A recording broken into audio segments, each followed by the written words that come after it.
In October 2008, Vice Mrs. Orbeta, who sought refuge in comfort by opting for an early retirement following completely nagging health predicaments.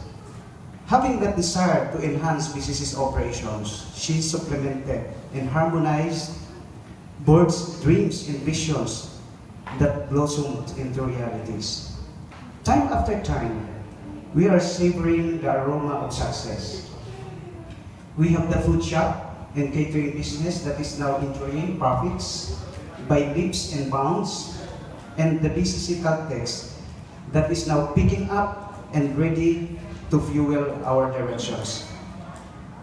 The name Lympha de la Cruz is inscripted in these institutions, worth diminishing in the future.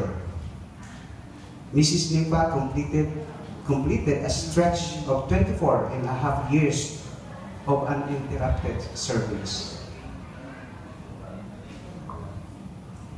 Next, Edna. Wala pa si Edna? Sige lang, atuloy.